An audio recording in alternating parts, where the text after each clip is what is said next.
Sí, profe. Listo. Voy a grabar, espérenme un segundo.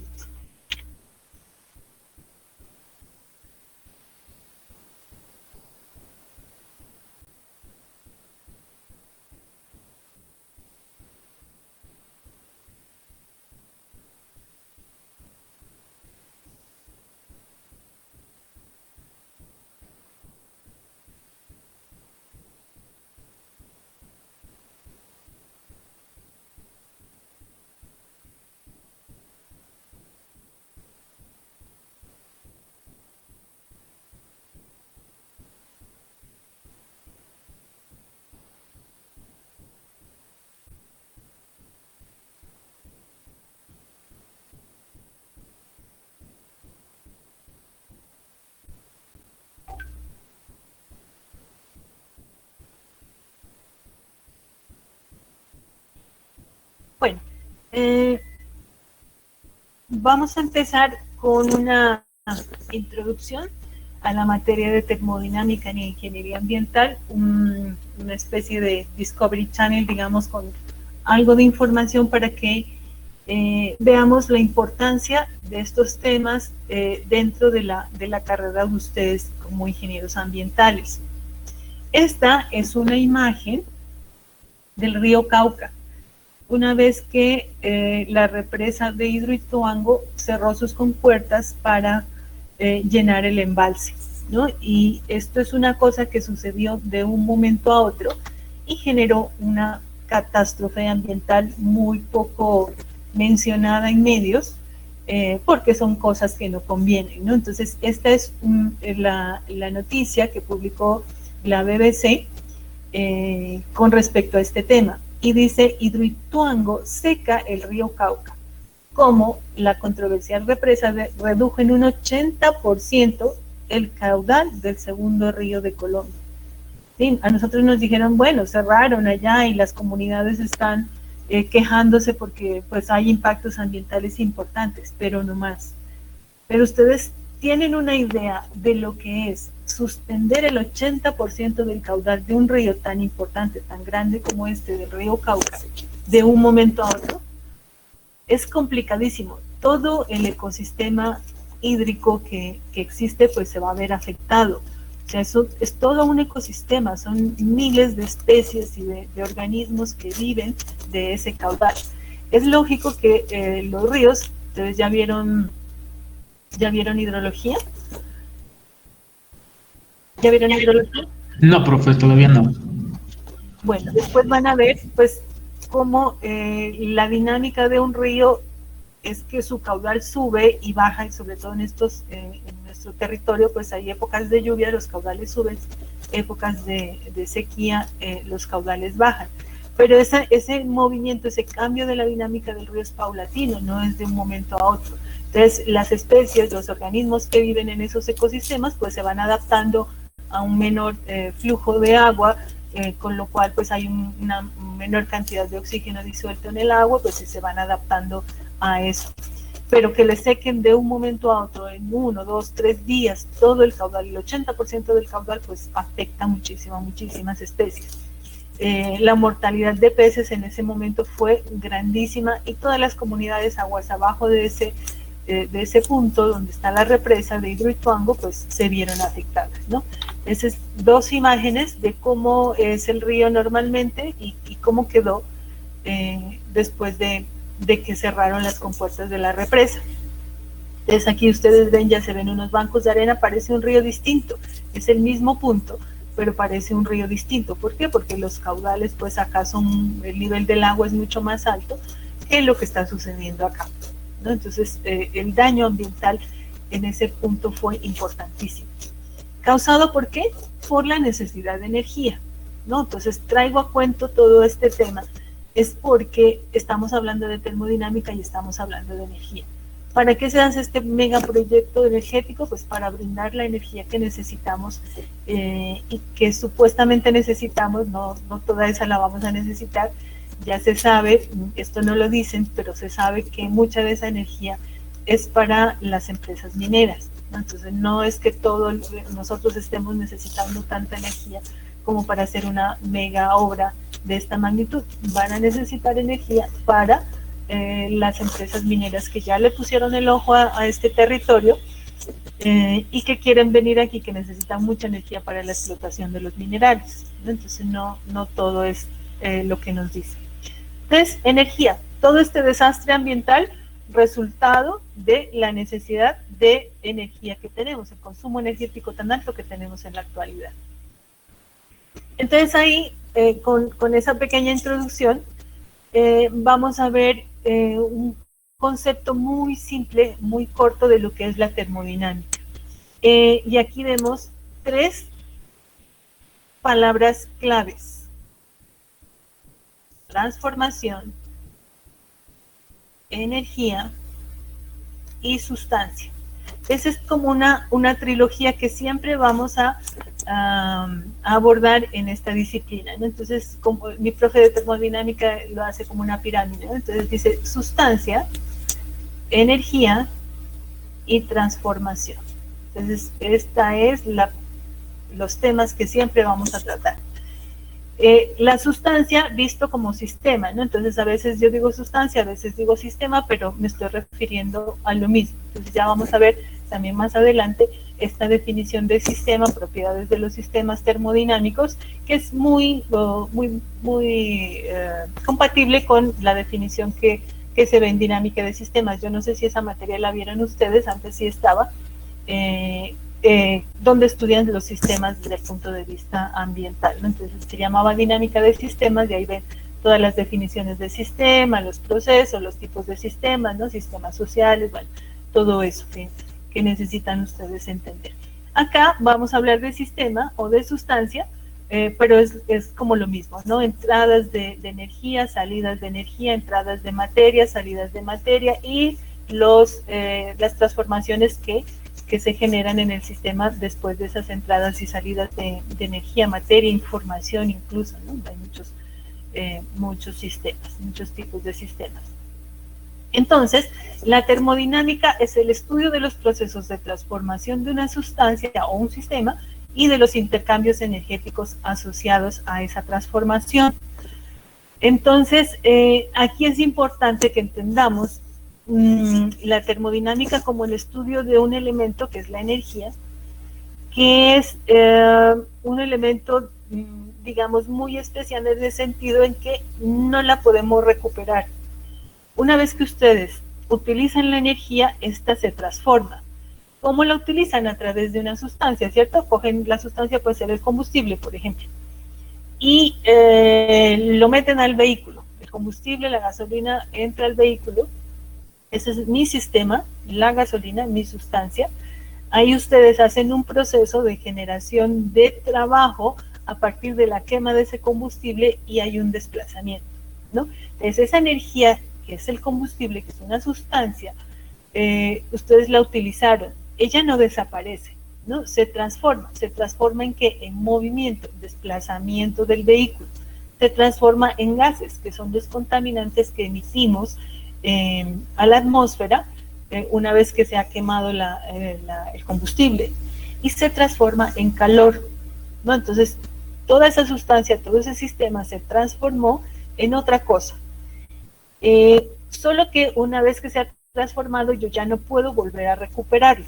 Entonces, ejemplo, ustedes tomaron el vehículo, lo encendieron, consumieron una cantidad de combustible y subieron una cuesta, subieron de aquí hasta la Bipri, digamos, eso es una subida, ¿cierto? Ahí ustedes ganaron, ¿qué? Energía potencial, porque acá tenían un nivel 0, digamos, aquí en la universidad, y subieron hasta allá, hasta la Bipri, entonces ganaron energía potencial, o sea, ese combustible, ustedes lo transformaron en energía potencial, en calor y en gases que contaminan la atmósfera, ¿cierto? Cuando ustedes vuelvan y bajen con ese vehículo aquí al nivel donde arrancaron, el tanque no se vuelve a llenar de combustible, ¿cierto? Ya desapareció, ya no lo puedo volver a utilizar por más que yo vuelva al estado inicial. Ya esa energía se transformó. No vamos a decir que se perdió, porque no se perdió, se transformó. Lo que se perdió es la capacidad de hacer trabajo con esa energía. Entonces, esta energía es muy similar, y por eso les he puesto aquí este dibujito, al tiempo. cuando ustedes existen y pasa un determinado tiempo, ustedes pueden volver al punto inicial, pero ya el tiempo se perdió, ya no lo pueden recuperar. Y eso es la energía. La energía es un elemento que una vez utilizado, ya ustedes no lo van a poder volver a recuperar, no van a poder llegar al estado inicial y volver a llenar su tanque del vehículo de combustible por más que lleguen al estado anterior. ¿Sí? Es como, y el tiempo, tampoco se puede retroceder en el tiempo.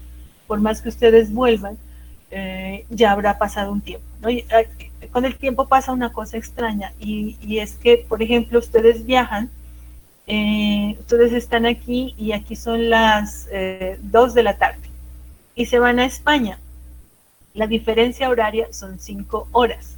Ellos van 5 horas adelante, ¿no? Entonces, cuando ustedes lleguen allá, de aquí a allá, creo que uno se demora 12 horas en viajar allá. Ha transcurrido todo ese tiempo y probablemente cuando ustedes lleguen allá va a ser más temprano que cuando salieron de acá, ¿no? Y cuando se regresan de allá, como ellos están adelantados, digamos que si aquí son las 2, allá son las 7 de la noche, están adelantados 5 horas, aquí son las 2 de la tarde, allá son las 7 de la noche. Pero cuando se regresen, ustedes van a volver acá y van a recuperar, digamos, entre comillas, van a llegar más temprano de lo que salieron de allá. De allá salieron, digamos, a la 1, se demoraron 5 horas, allá era la 1, aquí eran las, si allá era la 1, allá eran las 6 de la mañana, perdón, si allá era la 1, aquí eran las 6 de la mañana. Entonces, cuando regresen, ustedes van a llegar acá y van a estar otra vez a la 1 de la tarde, ¿sí? Entonces, es como si recuperaran el tiempo, pero ustedes ya envejecieron ese tiempo. Entonces, se devuelven, en el reloj va a haber un tiempo, digamos, medio que recuperado, entre comillas, pero ustedes ya van a haber envejecido ese tiempo, o sea, no se puede recuperar, no se puede perder, no se puede volver a la edad que uno tenía antes, ¿no? Entonces la energía y el tiempo son muy similares en ese sentido, en que una vez que se utilizan ya no se pueden volver a recuperar, ¿no? Entonces vamos a mirar la termodinámica bajo ese punto de vista y con ese concepto. Bueno, y aquí otra vez otro pedacito de la clase Discovery Channel para hablar de la importancia del estudio de la energía y el estudio de la termodinámica en nuestra manera de habitar este planeta, y sobre todo para ustedes que pues son ingenieros ambientales y que necesitan entender cómo es que nosotros habitamos este planeta y cuáles son los efectos de esas actividades humanas aquí en el planeta. Estos son los huesitos de Lucy. ¿Alguien los ha visto anteriormente?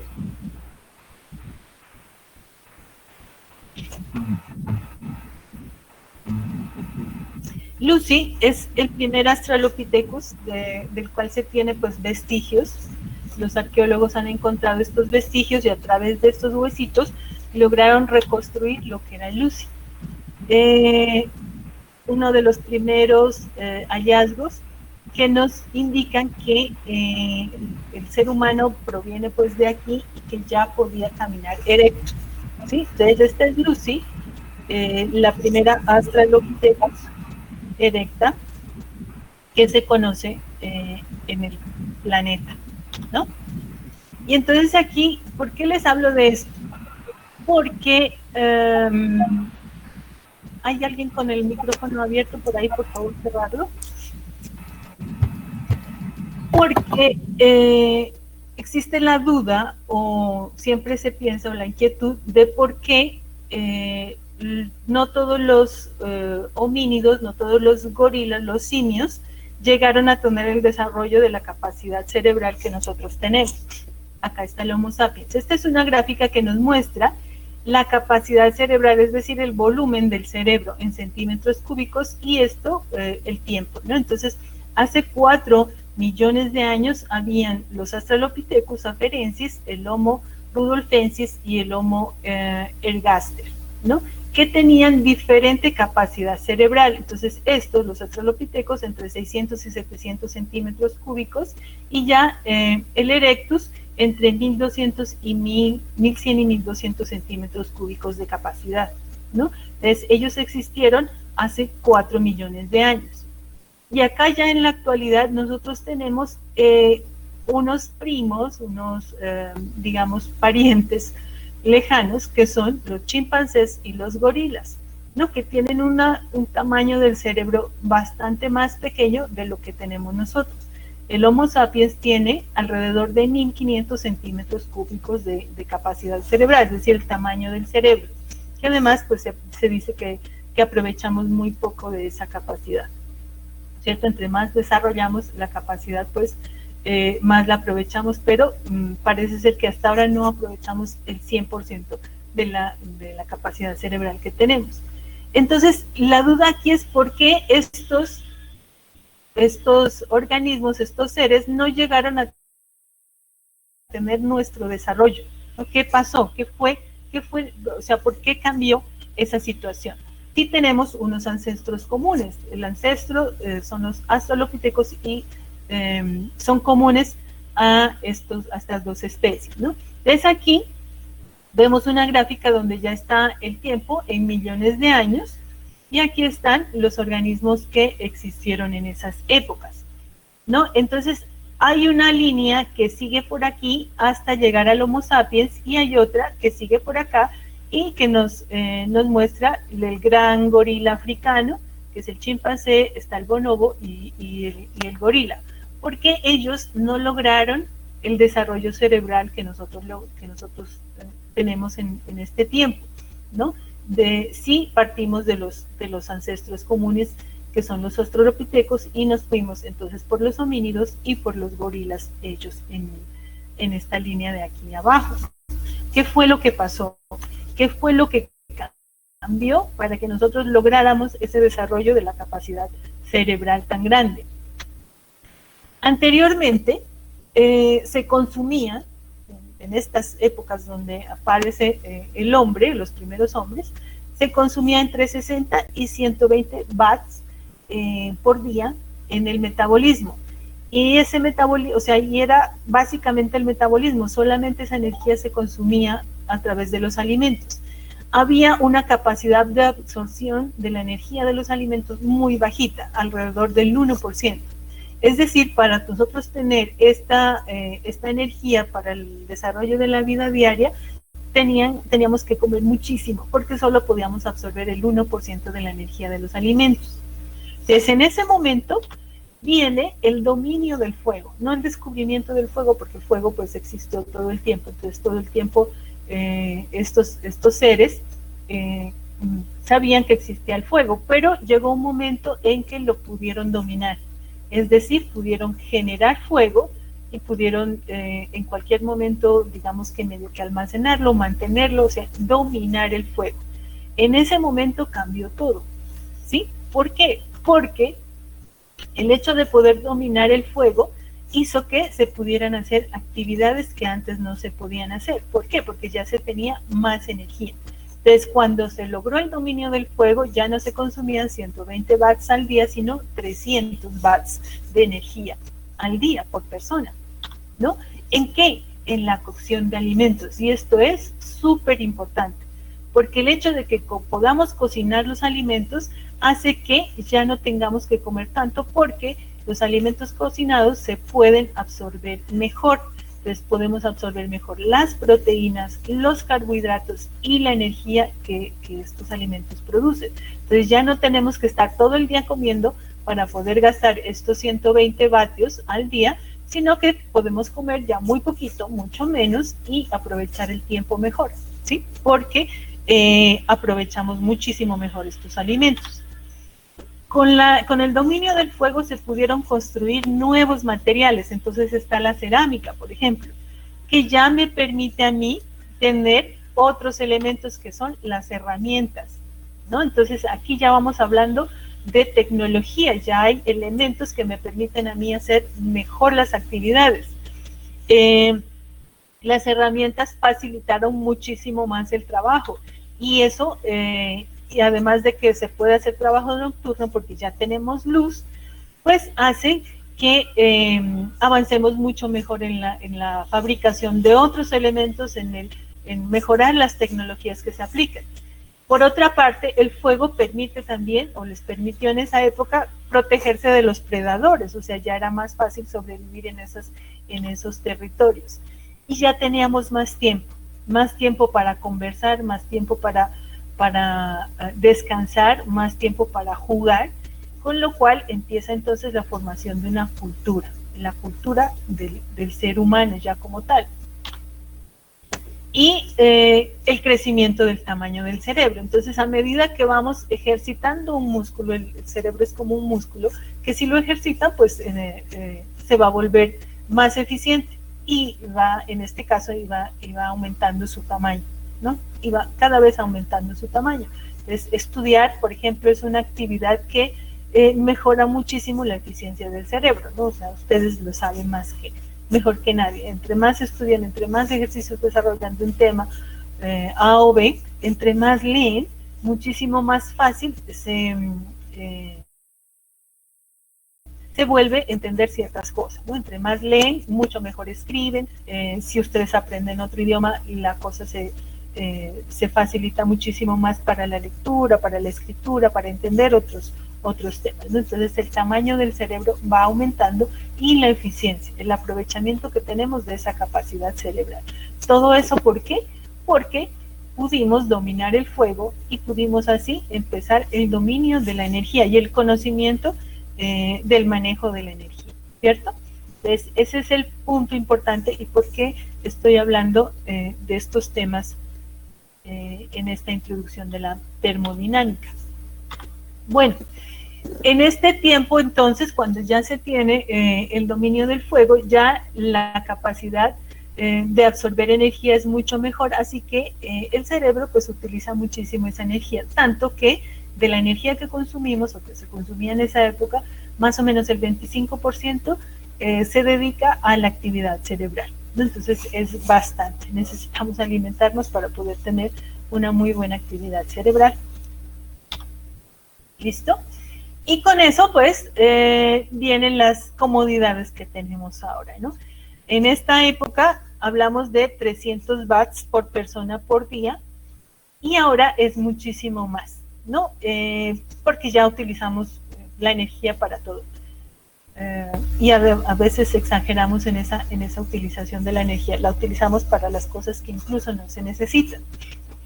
Bueno, en esta época, 10.000 años atrás, hubo también otro aspecto importante que es la estabilidad climática.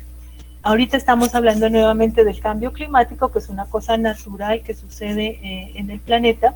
Nosotros lo vemos extraño, pues porque nuestra vida en el planeta es muy corta, pero más o menos cada 8.000 a 10.000 años el clima en el planeta cambia.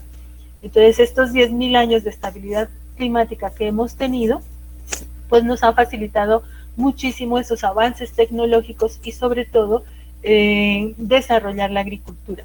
Pues el desarrollo de la agricultura es otro aspecto bien importante que nos ha facilitado a nosotros la vida aquí en el planeta, ¿no?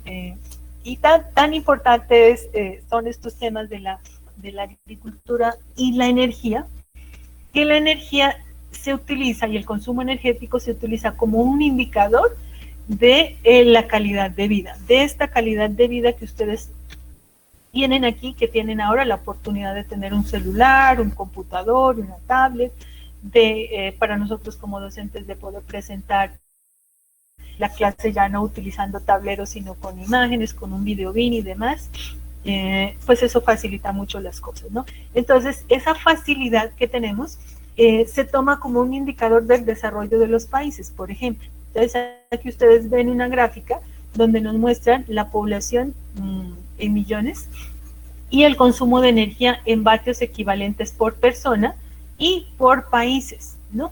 Entonces, miren, Canadá y Estados Unidos, por ejemplo, ellos tienen el 5% de la población mundial y consumen el 23.2% de la energía que se consume en el planeta, ¿no?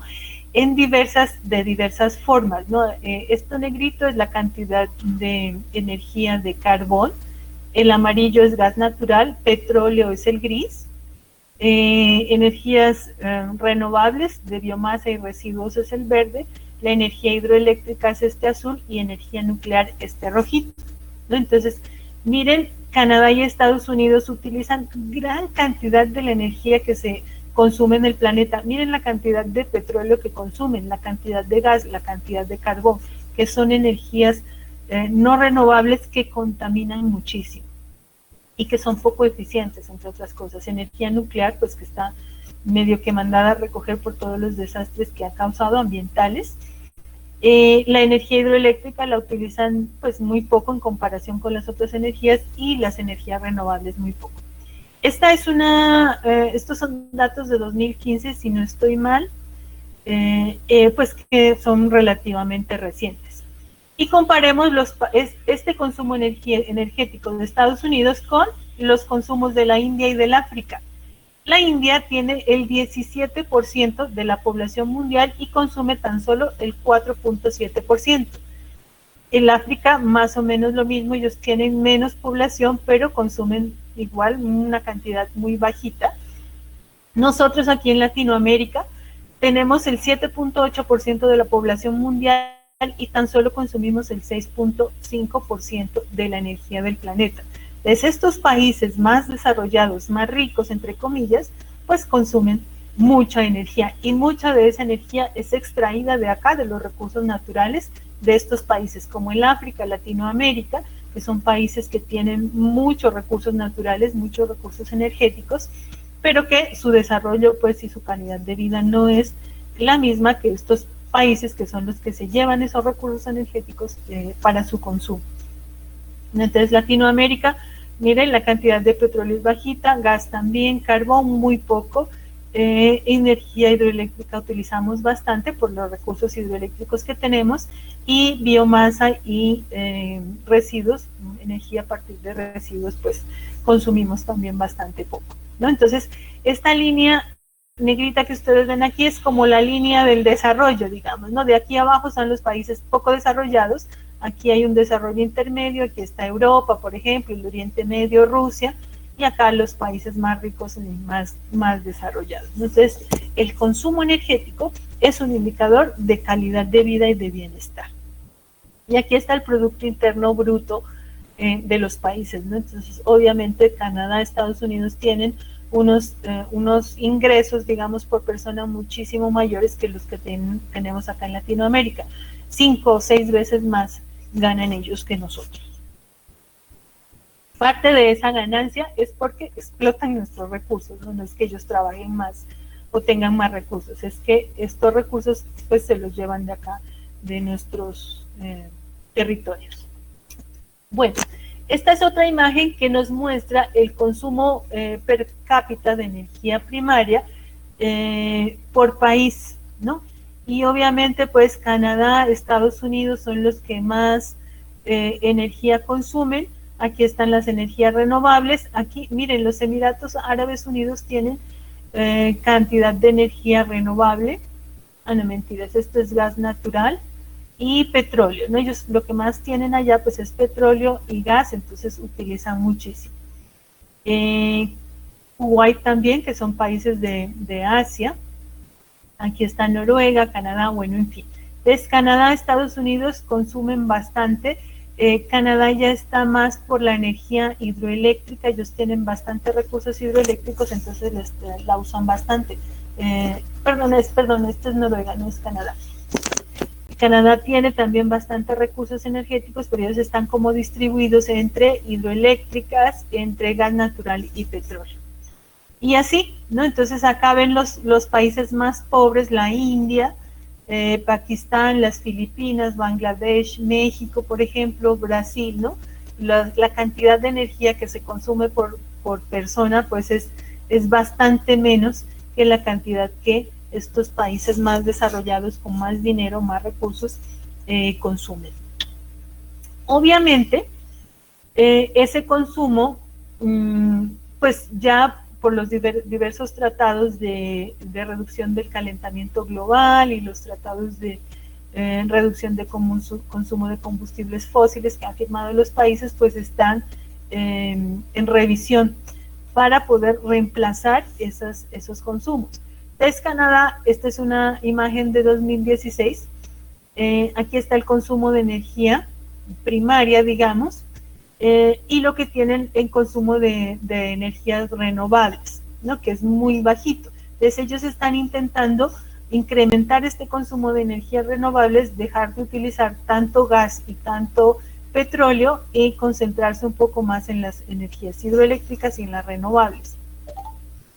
Y entonces están en ese proceso.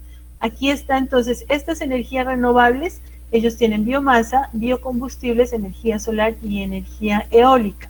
Entonces a partir de 2005 pues firmaron estos tratados y ellos están incrementando esos consumos para intentar pues reducir un poco sobre todo las emisiones de gases de efecto invernadero y de contaminantes a la atmósfera. Y aquí está lo que las emisiones y cómo ellos pretenden reducirlo. Entonces, aquí están las emisiones de CO2 equivalente de todas estas actividades, la electricidad, el transporte, la industria pesada, la construcción, la agricultura, la manufactura y los residuos, ¿no? Todas estas actividades humanas generan emisiones porque consumen energía. Entonces, aquí están los volúmenes de energía de emisiones que están generando y la meta que ellos tienen a 2040, ¿no? Entonces, la meta que tienen es reducir más o menos el 80%, tienen que reducir el 80% del consumo de esas energías no renovables para poder reducir las emisiones, ¿no? Entonces, a 2040 tienen esta meta y es lo que todos los países deberían hacer. Para eso, pues, utilizan indicadores energéticos que tienen mucho que ver con los objetivos de desarrollo del milenio para lograr pues estas metas. Entonces, para que tengamos una idea de la cantidad de emisiones por los diferentes consumos energéticos de las actividades humanas. Bueno, ahí como para ir resumiendo. Entonces, la energía es importante para nosotros porque tiene que ver mucho con el desarrollo social. Pues en ingeniería ambiental, ese desarrollo social y ese consumo energético implica contaminación, implica consumo de recursos naturales, implica, bueno, una serie de aspectos que tienen que ver directamente con el medio ambiente, ¿no es cierto? Entonces, para entender un poquito todo este proceso, cómo es que la energía contribuye con el desarrollo social. Entonces, ya vimos inicialmente que el dominio del fuego pues, fue un avance importante, disruptivo, llamamos aquí, en la actividad humana, que generó desencadenó pues un desarrollo social importante. Ese dominio del fuego para la cocción de alimentos fue supremamente importante porque lo que les decía, ya un alimento cocinado pues es mucho más fácil de asimilar, ¿no? Entonces la proteína, ustedes se comen un pedacito de carne cruda y no van a asimilar nada de la proteína, de toda la proteína que tiene la carne, pero si la cocinan pues es muchísimo más fácil asimilar toda esa proteína y así con todos los alimentos, ¿no? Entonces ese dominio del fuego fue fundamental. Otra cosa importante que fue disruptiva también en la actividad humana es la utilización de la energía eólica para el transporte, entonces la navegación. Empezaron a navegar a transporte de vela y a intercambiar productos y recursos con las poblaciones que tenían cerca o que tenían incluso muy lejos, ya poder desplazarse por ríos y por mares, utilizando la energía del viento facilitó mucho el comercio y la comunicación entre comunidades y eso obviamente facilita también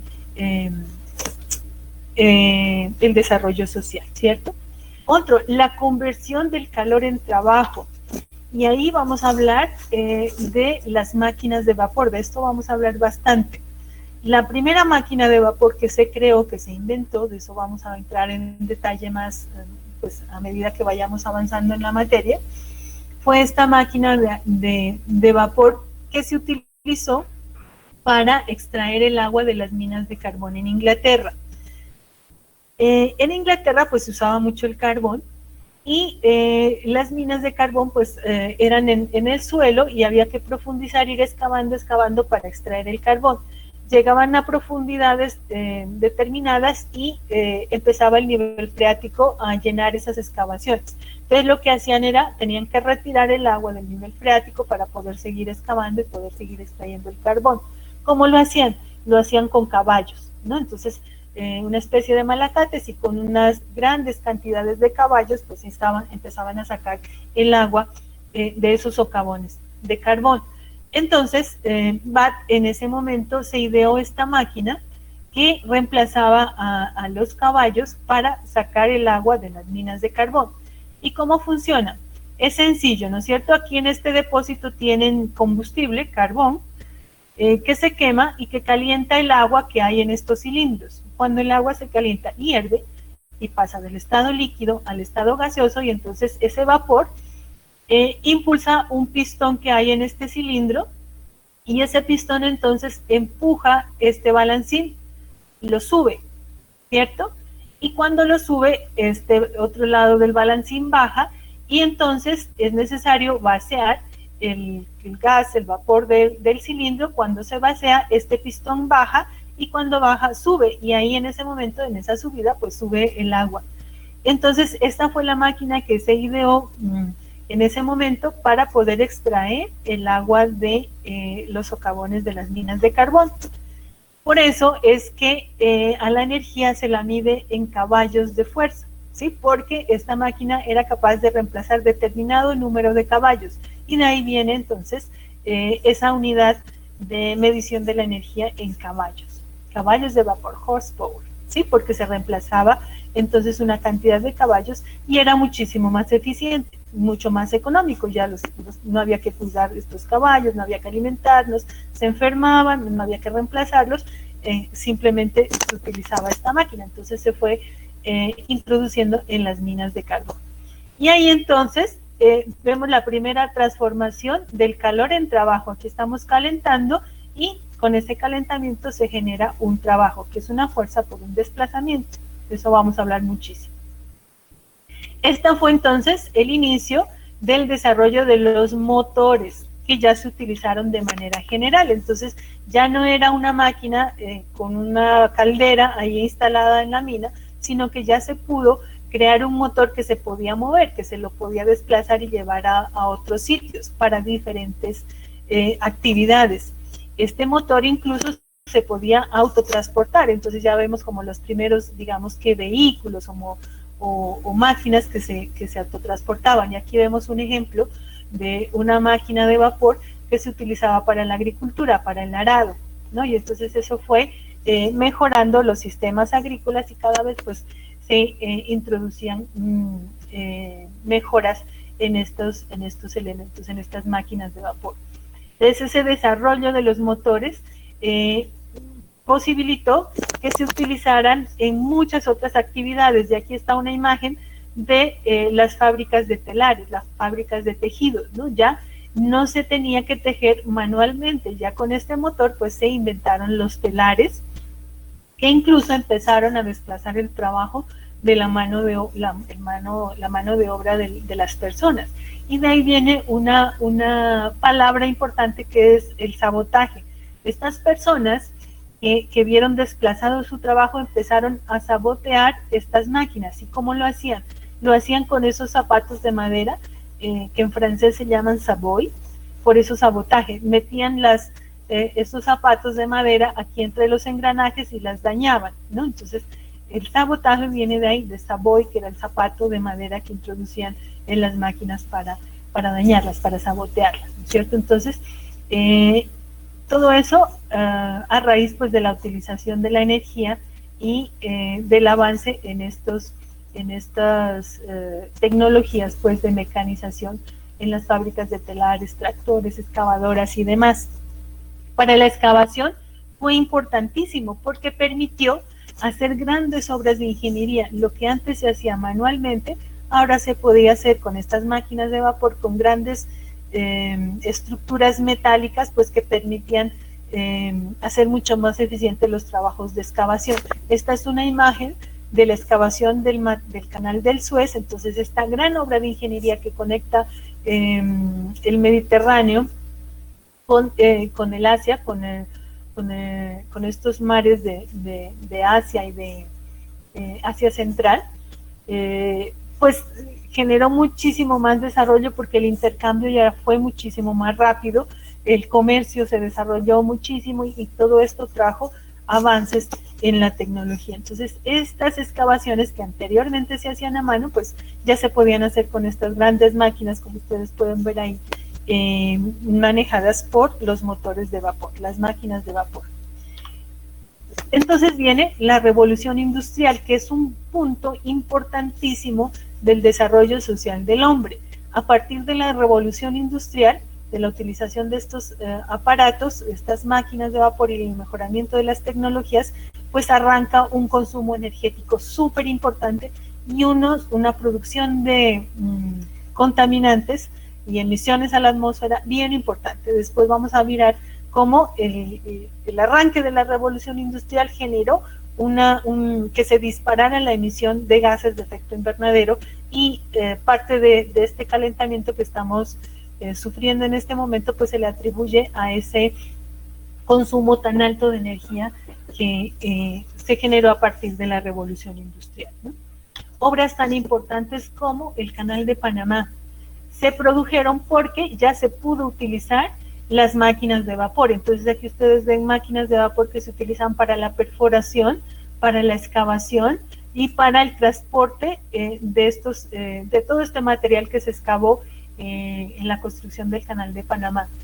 Esta construcción duró muchísimo tiempo porque inicialmente pues la empezaron los franceses. Ellos tenían que hacer 3 cosas bien importantes que nunca se habían hecho en todo el mundo, que era una mega excavación para pasar por el Istmo de Panamá, desde el Océano Atlántico hasta el Océano Pacífico, una cantidad de movimiento de tierras muy, muy grande. Ese fue el primer reto. El segundo reto es que tenían que hacer el embalse más grande que se conocía en el planeta, un gran embalse, porque primero esta excavación había que hacerla y luego había que llenarla de agua. Entonces, una mega obra pues de la ingeniería. Y tercer reto, las condiciones de salubridad de la zona. Esto son los bosques tropicales, donde hay una cantidad de enfermedades impresionante para los europeos. No pudieron sobrevivir en ese momento. Los franceses fracasaron. O sea, dejaron ahí, en ese tiempo, esa empresa, ese proyecto era colombiano, porque Panamá pertenecía todavía a Colombia. Quebró, los franceses quebraron y se fueron del país y dejaron pues medio que empezado la construcción del Canal de Panamá. Después vinieron los gringos y ahí Theodore Roosevelt, pues que ellos saben para qué sirve la plata y el poder, entonces quisieron hacer este proyecto. El Senado de Colombia lo rechazó, no sé por qué, no he entrado en ese detalle, probablemente las condiciones económicas no eran las mejores, no vieron ventajas en hacer eso, pensaron probablemente que Colombia lo podía hacer solo y se durmieron en los laureles.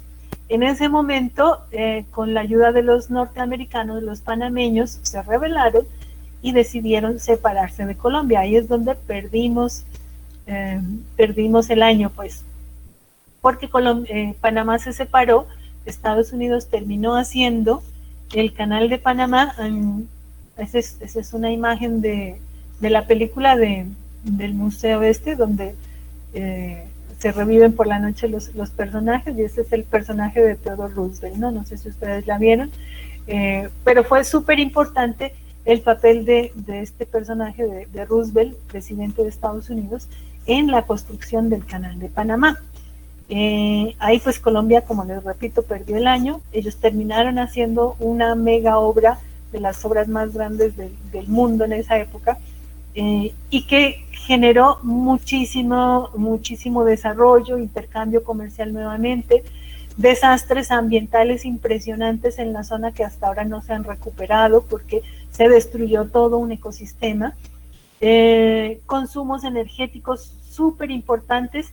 El consumo de carbón en esta construcción pues fue súper importante, y la generación de contaminantes a la atmósfera pues también, en la medida en que se va quemando carbón, pues se van generando contaminación ambiental y contaminación del agua también, obviamente.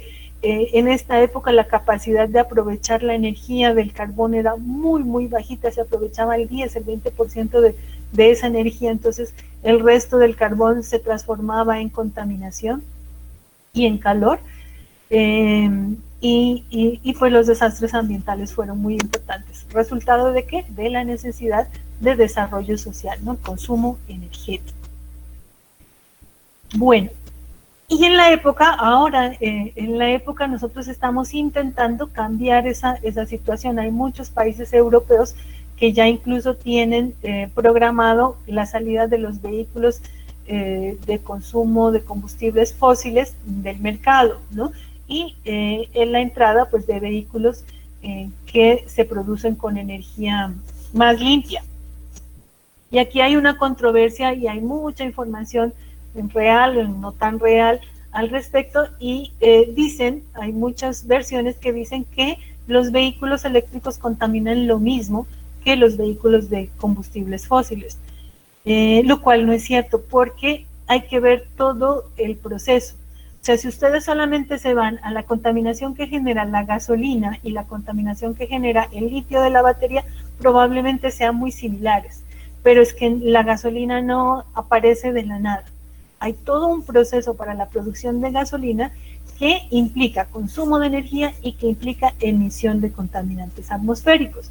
Entonces vamos a ver un pequeño video de que nos muestra más o menos en cantidad cuáles serían esos valores o esos montos de contaminación de un vehículo eléctrico y de un vehículo de combustibles fósiles. Entonces, por favor, pónganle atención y miren toda la transformación, todas las transformaciones energéticas que se presentan en estos procesos.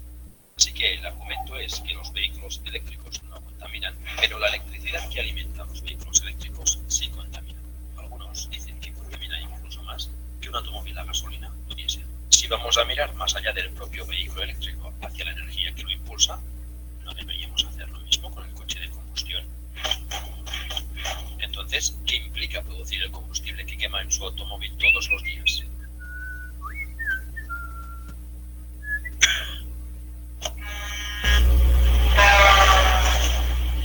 La gasolina o el diésel comienzan como petróleo, en promedio a 1800 metros por debajo de la superficie de la Tierra. Se extrae una gran cantidad de petróleo utilizando lo que se llama una bomba de varilla. Las bombas de varilla no funcionan por sí solas. En la mayoría de los casos usan electricidad. Se necesita un promedio de 9.960 kWh de electricidad al mes para impulsar una bomba de varilla. Para poner esto en contexto, es electricidad suficiente para propulsar un Tesla Model 3 durante 56.000 kilómetros. En los Estados Unidos se estima que hay 435.000 pozos de petróleo que utilizan bombas de varilla. El uso de electricidad estimado para todos estos pozos es de más de 4.300 gigavatios hora al mes. Es un montón de electricidad. Y eso es solo para sacar el petróleo del subsuelo. Si usáramos esa electricidad para alimentar vehículos eléctricos directamente, sería suficiente para mover más de 15 millones de vehículos eléctricos durante un mes. Y esos son solo pozos de petróleo de Estados Unidos en tierra. ¿Qué pasa con la extracción en aguas profundas? La forma más común de alimentar una plataforma petrolífera en alta mar es con un generador diésel. Un generador de plataforma petrolífera promedio usa de 20 a 30 toneladas de diésel por día. El equivalente eléctrico a esto es 300.000 kilovatios hora. Se estima que en el mundo hay 1.470 plataformas petrolíferas en alta mar, utilizando más de 1.300 millones de kilovatios hora de energía al mes en su totalidad. Todo este bombeo de petróleo sería suficiente para alimentar 19,5 millones de vehículos eléctricos. Y esto es solo de la energía utilizada para bombear petróleo del suelo en los Estados Unidos y en alta mar. Entonces, no solo el combustible contamina cuando lo quemamos en nuestros coches, sino que también estamos usando una gran cantidad de electricidad solo para bombear el petróleo para su producción. Si combinamos la contaminación del tubo de escape con las emisiones generadas para bombear petróleo del suelo, no es una imagen bonita. Y bombear petróleo no es limpio, ni millones de barriles se derraman en el océano cada año, creando estragos para los peces y demás fauna salvaje. Luego, ese petróleo necesita ser transportado. La mayor parte del petróleo se bombea a través de oleoductos. Hay más de 542.000 kilómetros de oleoductos en el mundo, que transportan la mayor parte de los 100 millones de barriles diarios que consumimos. Estas tuberías usan estaciones de bombeo que utilizan aún más energía.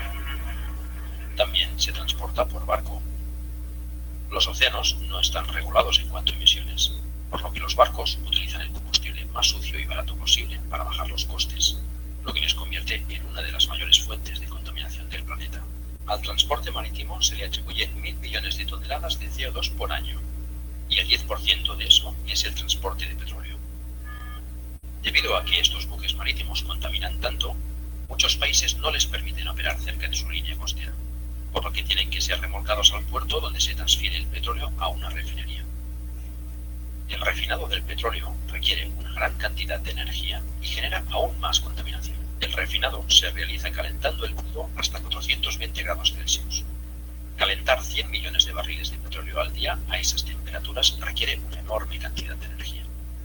Calentar este crudo genera tanta contaminación que las refinerías crean un grave peligro para la salud en cualquier lugar donde operen.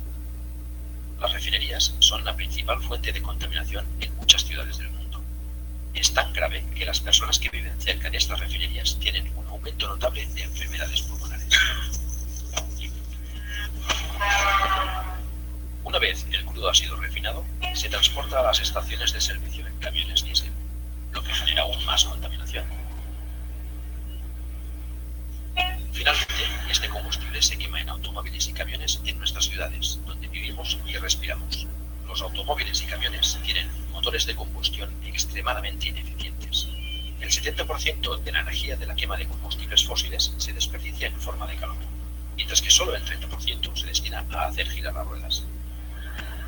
Así pues, después de usar toda esa electricidad bombeando el petróleo del suelo, refinándolo y transportándolo, desperdiciamos el 70% cuando lo quemamos. La producción de combustibles fósiles es un proceso ineficaz y muy sucio, de principio a fin. Cuando comparamos todo esto con la propulsión de un vehículo eléctrico, la diferencia es enorme. La electricidad no necesita ser bombeada desde kilómetros bajo tierra, transportada en camiones o trenes, o bombeada por tuberías. No necesita cruzar el océano, no necesita ser refinada y no contamina el lugar donde vivimos y respiramos.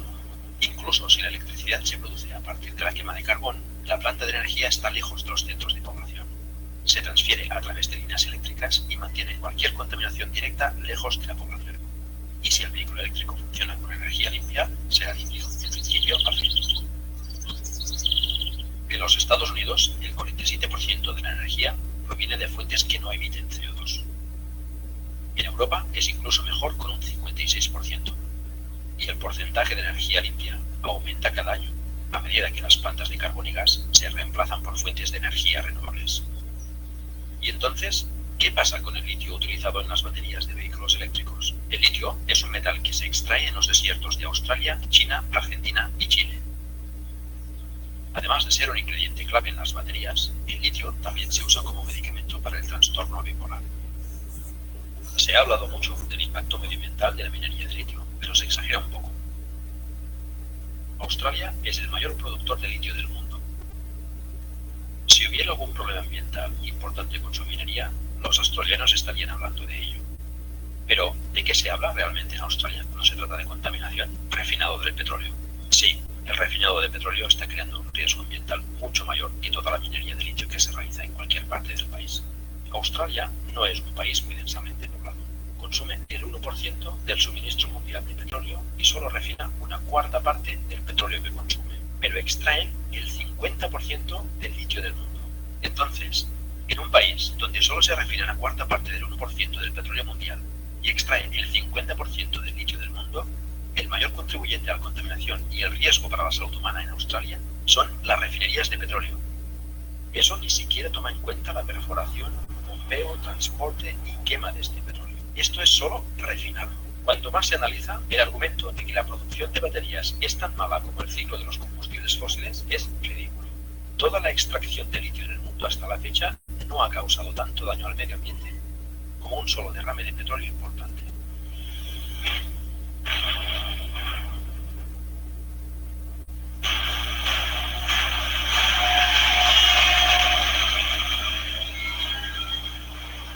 Y entonces, ¿qué pasa con las baterías? ¿Qué sucede con las baterías de los vehículos eléctricos cuando se gastan y se desechan? Cuando ya no sean prácticas en un vehículo eléctrico, las baterías se pueden utilizar como almacenamiento de energía para alimentar una casa o negocio, dándoles una segunda vida. Y cuando ya no sirven para esto, se reciclan, descomponiéndose para recuperar los metales valiosos de estas baterías y reutilizarlos en la próxima generación de vehículos eléctricos. Parece poco inteligente usar tanta electricidad para bombear petróleo del suelo, crear toneladas de contaminación al transportarlo y refinarlo, para finalmente desperdiciar el 70% quemándolo en nuestros coches, cuando simplemente podríamos usar esa electricidad directamente para alimentar vehículos eléctricos, eliminando la contaminación del refinado y la quema de combustible en motores de combustión interna ineficientes. Es obvio cuando se mira el panorama completo. La producción de petróleo es un proceso sucio y derrochador, especialmente cuando se compara con la alternativa, alimentar los vehículos eléctricos con electricidad renovable. Oye, mira, eso no está muy bien. Y esto más bonito. Yo acabo de probar esto. Ok, sí, bonito por dentro. Ay, bueno. Ay. Chao.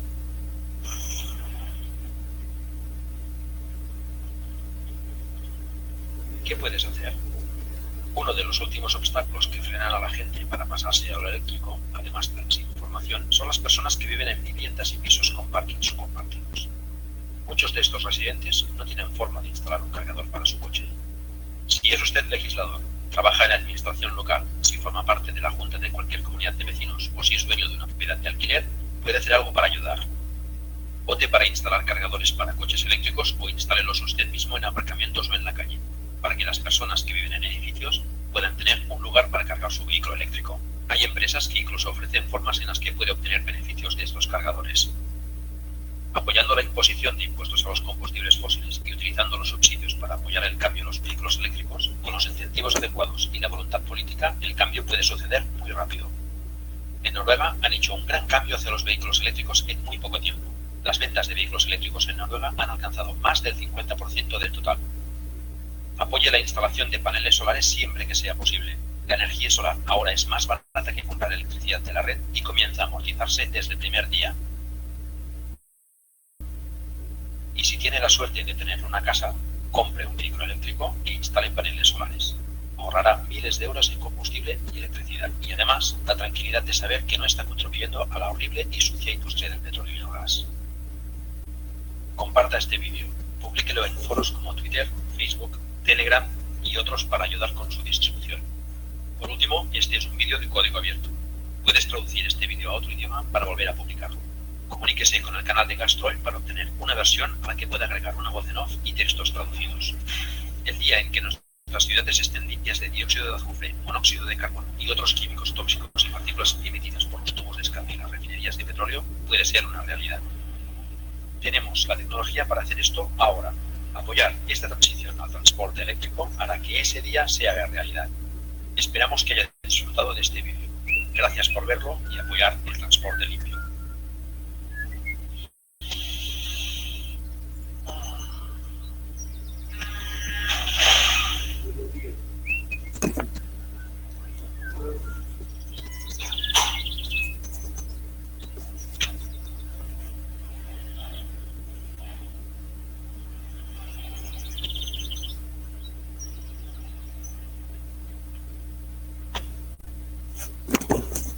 ¿Listo? ¿Tienen alguna pregunta hasta ahí?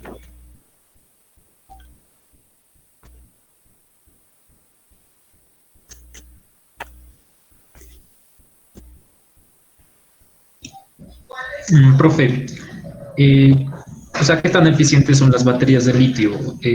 No sé, por ejemplo, para un vehículo, ¿existe la posibilidad de que estas baterías sean pequeñas y tengan la capacidad de guardar bastante energía? O no sé, yo pienso que ahí sería como que radica el problema, ¿no? De utilizar ese tipo de energías alternativas en el almacenamiento, en crear una batería que sea realmente eficiente, que sea pequeña, pero que también contenga bastante energía como para hacer funcionar un vehículo. Ajá.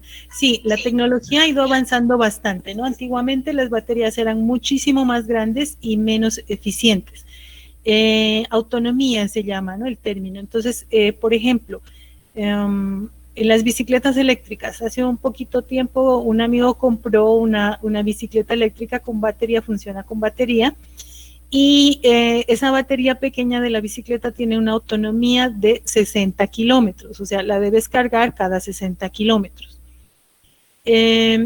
Obviamente no duran para toda la vida, ¿no? Entonces, por eso en el video se muestra pues que las baterías también generan residuos, se las puede reutilizar hasta cierto punto, pero finalmente se convierten en un residuo y eso hay que tomarlo en cuenta. El asunto es que la tecnología va avanzando, ¿no? El motor de vapor, la máquina de vapor, lleva más o menos 150, 160 años de funcionamiento, y en todo ese tiempo se ha venido mejorando la tecnología. En cambio, con estas tecnologías más limpias, el desarrollo ha sido muy breve, digamos, llevamos 20, 30 años de desarrollo. Si nosotros tuviéramos todo ese tiempo que tuvieron las máquinas de vapor y los motores de combustión interna para el desarrollo, probablemente esta tecnología sería lo que tú dices, que es el sueño en este momento, ¿no? Que las baterías tengan una autonomía mayor y duren más tiempo, ¿no? Que sean más eficientes. Eso se va a lograr con el tiempo, probablemente se va a lograr mejorar esas tecnologías. Entonces, el asunto es que hay que ir cambiando, ¿no? De todas maneras generan efectos ambientales, contaminación y residuos sobre todo, pero en comparación pues con lo que les muestra el video, que son los motores de combustión interna, pues la comparación es obviamente muchísimo más ventajoso desde el punto de vista de la sustentabilidad, trabajar con este transporte de energía eléctrica. En este momento los vehículos son supremamente caros, ¿no? Miren este de aquí. Un vehículo eléctrico está alrededor de 120, 150, 200 millones de pesos. Este pequeñito que ustedes ven aquí vale más o menos 40 millones de pesos, o sea, no es barato y solo transporta a 2 personas.